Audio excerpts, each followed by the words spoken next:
Hola, ¿qué tal a todos? Bienvenidos a Grises Toda Teoría. Esta sesión corresponde al curso de Biología Matemática y vamos a hablar seguimos hablando sobre morfogénesis y esta vez toca hablar un poco sobre el trabajo de Alan Turing. Em, entonces vamos a hablar un poco sobre lo que se llama el mecanismo de Turing y pues vamos a estar describiendo parte del trabajo de Turing y luego nos vamos a ir hacia cómo producimos estos patrones tipo Turing de los que estuvimos hablando en la sesión pasada. Pero bueno, eh, hablamos someramente, ¿no? Entonces aquí vamos a tratar de darle un contexto y vamos a hablar un poco sobre las matemáticas que hay detrás de los patrones o de los mecanismos tipo Turing en morfogénesis.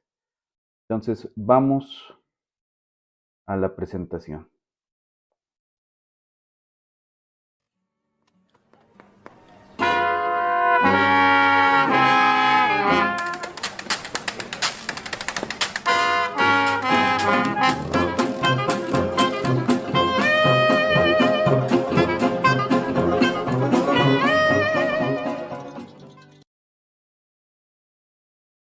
Ok. Um,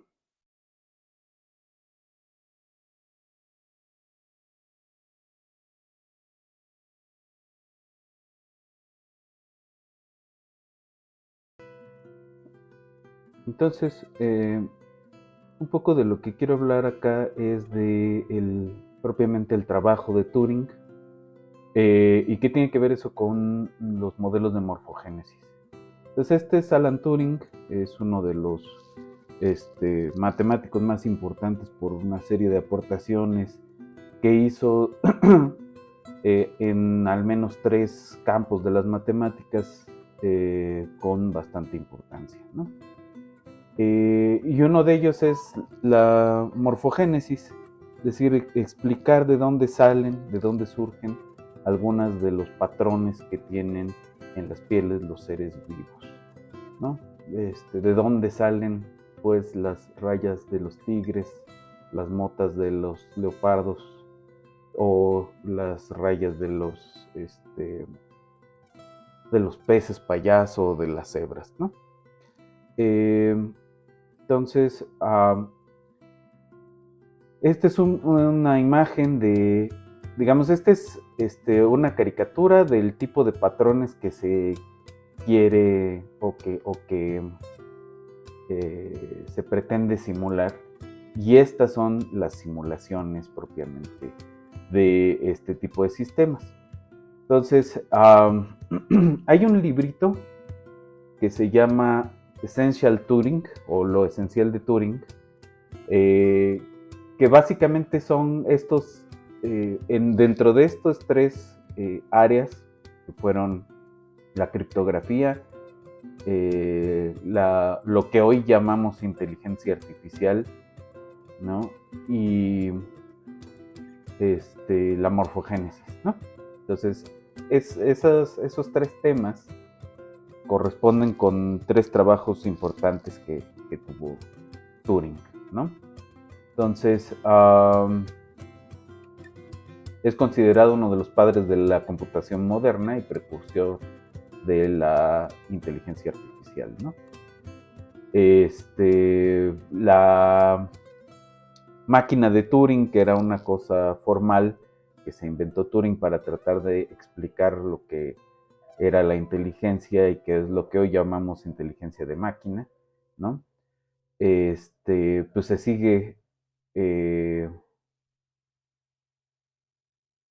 se sigue aceptando como parte de, o sea, sigue siendo el hito, pues.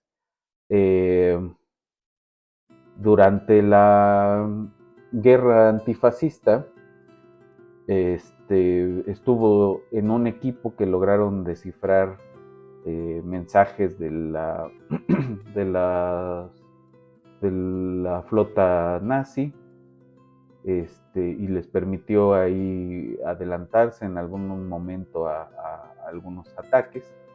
Hay la versión de que se adelantaron desde bastante más antes y que dejaron que muchos ataques ocurrieran, pero bueno, eso es discusión para otro momento, ¿no? Después de la guerra, fue uno de los diseñadores de las primeras computadoras electrónicas digitales programables, que eran estas armatostes que leían tarjetas con agujerillos.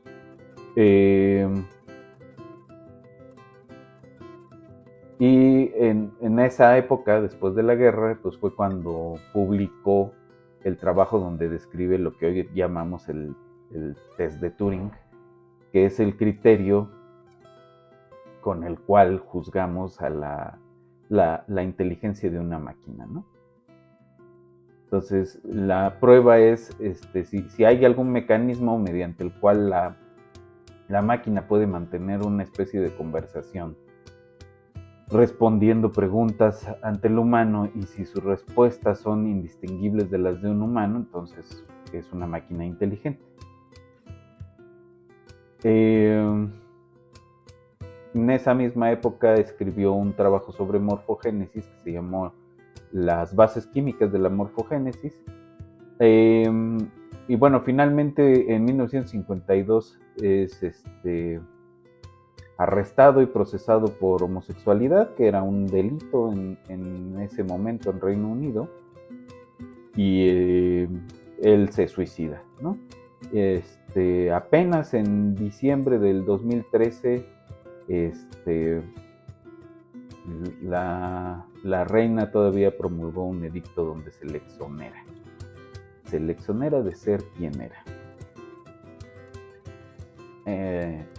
Y se supone que eso de alguna forma le quita la responsabilidad al Estado británico de cómo trató a una persona que en todos los sentidos fue un héroe de guerra, ¿no? Entonces, ahí está la democracia de Occidente. Bueno, entonces trabajó mucho en esta parte de criptografía, ¿no? Y en cómputo, ¿no? Esta es una caricatura de una máquina de Turing. Esta es la máquina Enigma, que fue pues la que estaban tratando de romper los códigos. Y bueno, en sus últimos años trabajó en esta parte de morfogénesis. El trabajito que vamos a revisar se llama Los fundamentos o las bases químicas de la morfogénesis. Y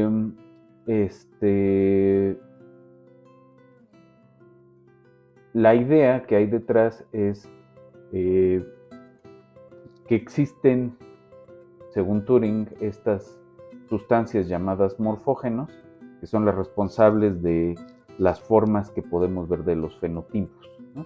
Entonces, él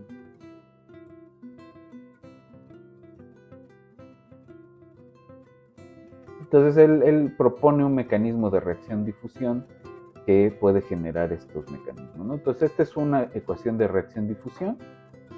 Entonces, son ecuaciones en derivadas parciales. Este término de acá, que contiene un laplaciano, es el término difusivo. La D es en general es una matriz diagonal con coeficientes constantes.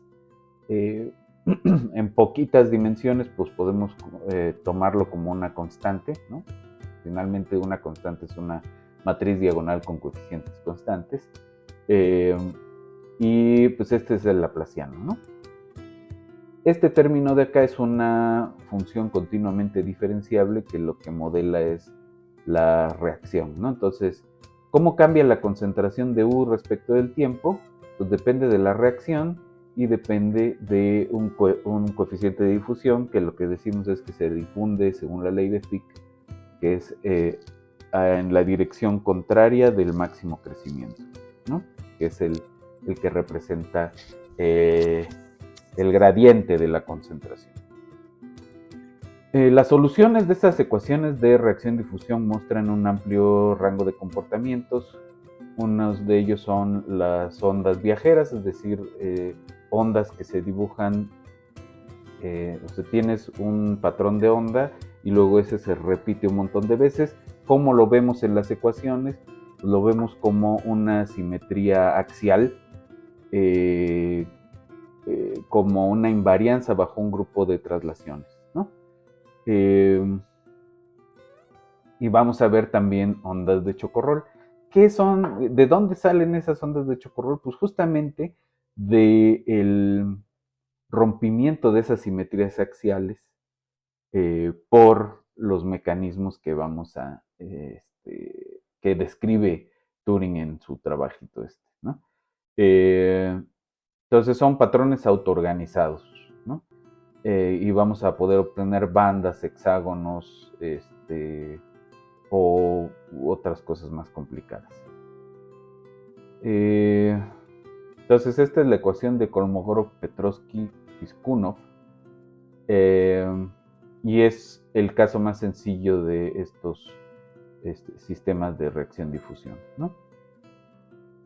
¿Qué más podemos decir de estos sistemas? Si quitamos el término reactivo, es simplemente un proceso difusivo, y esa corresponde a una ecuación de calor, ¿no? De cómo se difunde el calor en una lámina, ¿no? O en algún material. Si el término de reacción se ve como este producto, pues vamos a obtener una ecuación de Fisher con la cual podemos describir cierto tipo de información en poblaciones, ¿no? Esta otra forma se llama la ecuación de Nebel-Whitehead, y esta última de acá, con este nuevo parámetro alfa, es la ecuación de Seldovich, que describe procesos de combustión.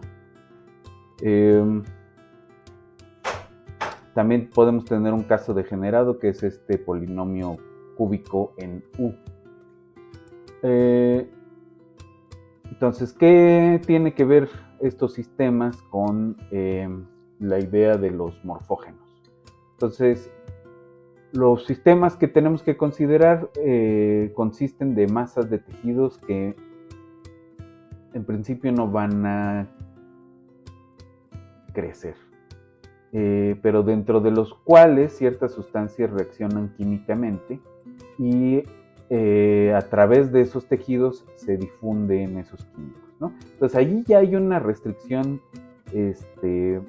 digamos, que no corresponde con la biología, y es que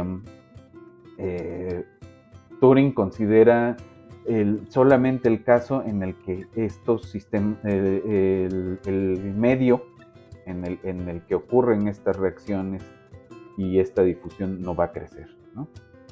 Y eso sí crece, ¿no? Entonces, bueno, es una discusión que vamos a abordar en una siguiente sesión, pero bueno.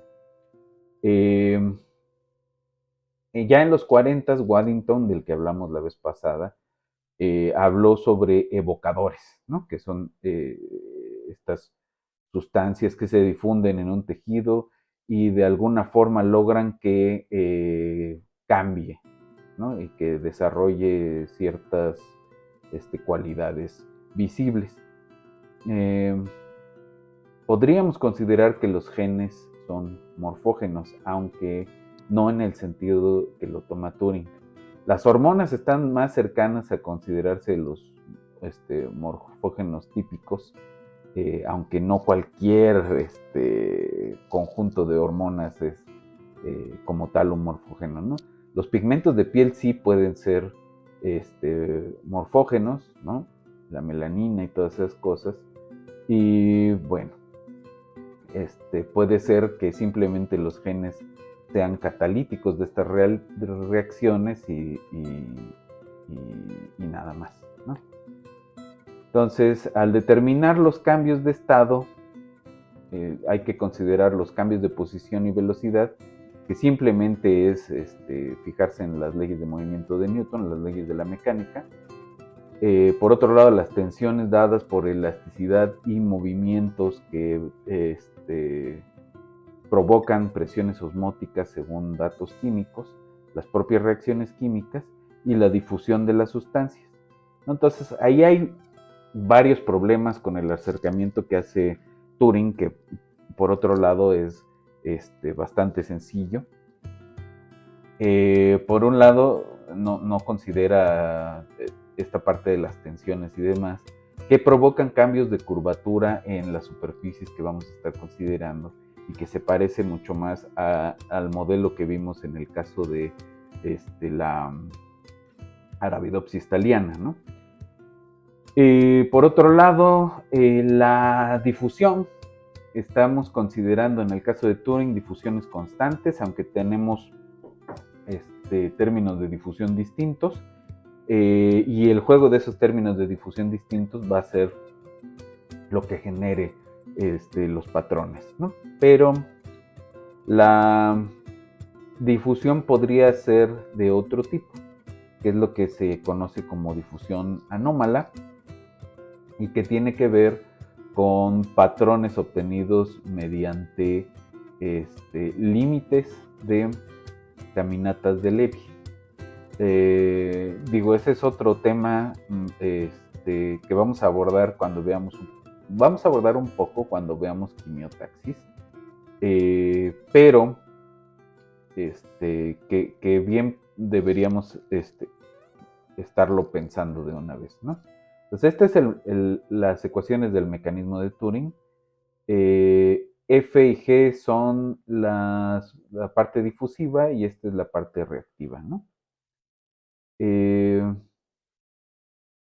Entonces, cuando F y G son 0, entonces una célula aislada tiene equilibrio de concentración y el sistema es un sistema como anular, ¿no?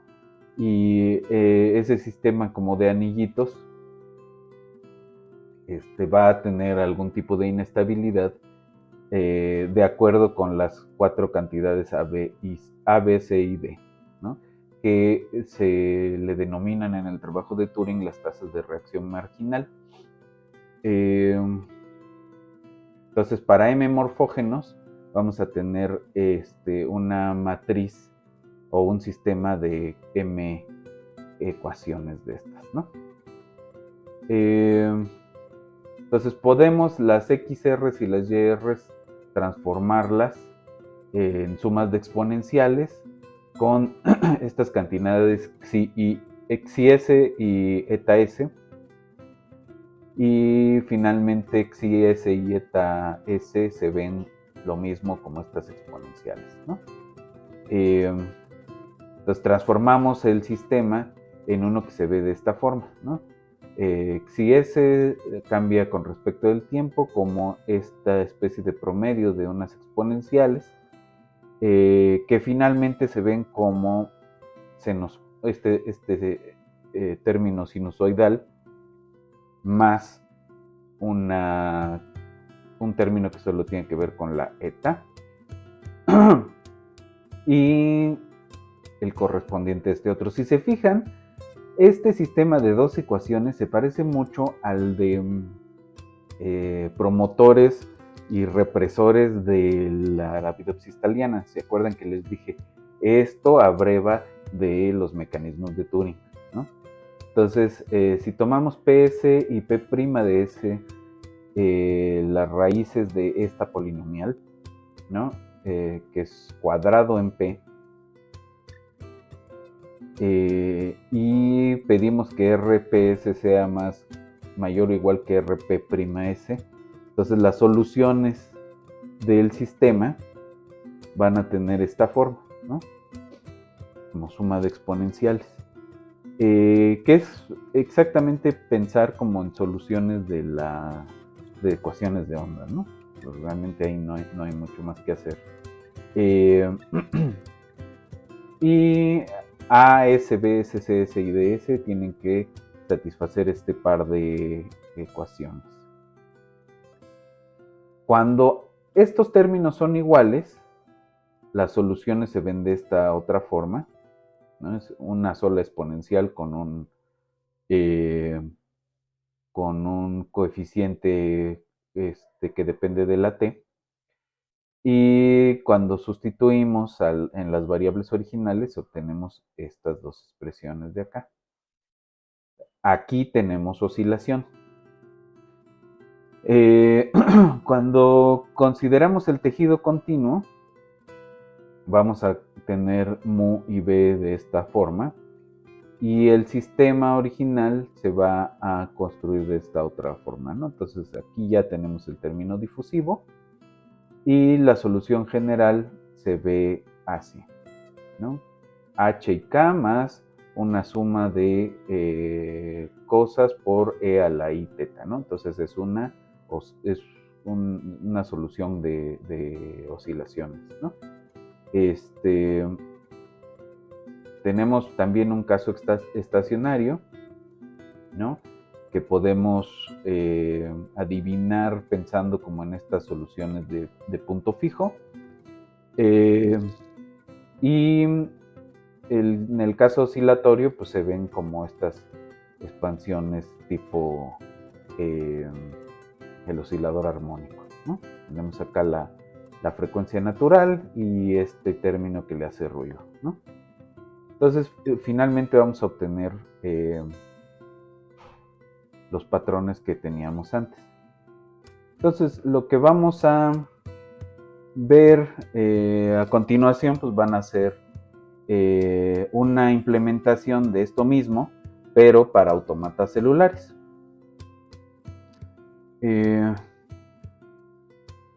Entonces, eso lo vamos a hacer con NetLogo. Entonces, acá estamos en el NetLogo. Y aquí tenemos un ejemplito que se llama FUR en la parte de biología. Y que es una implementación de este mismo sistema de Turing, pero para autómatas celulares. Entonces lo que vamos a tener aquí es que tenemos los sistemas estos de anillitos de Turing. Tenemos una densidad inicial, ¿no? Que tenemos cuadritos en blanco y cuadritos en negro, que son los dos morfógenos, y la razón entre las P's, la P y la P', es esta de acá abajo, ¿no? Entonces, obtenemos, por ejemplo, este tipo de patrones.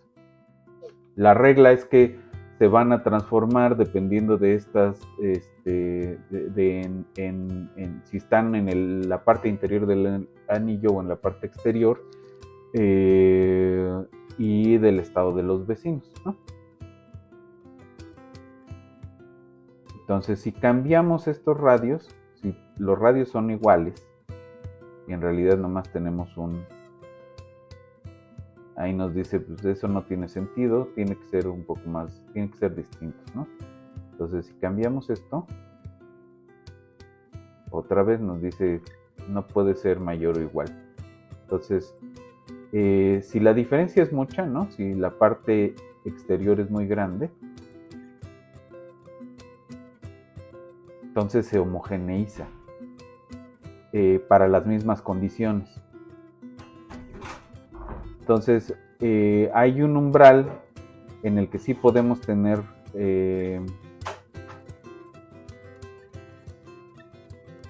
sí podemos observar los patrones,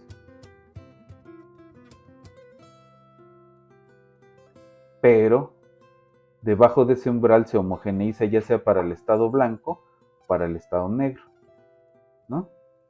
Simplemente cambiamos la tasa entre una cosa y la otra. Entonces, si vamos cambiando esta tasa, de los patrones que son líneas a lo largo del espacio, pues obtenemos motas, ¿no? Y podemos recuperar las líneas disminuyendo la razón y vamos a obtener otro tipo de patrones, ¿no? Si esto es de esta forma, ¿no? Si otra vez aumentamos la diferencia entre los de la geometría de esta cosa, pues lo vamos a acabar homogeneizando hacia un lado o hacia otro, ¿no? Entonces, les dejo el código para que lo revisen y de momento pues es esto y le podemos parar aquí. Nos vemos en una siguiente sesión.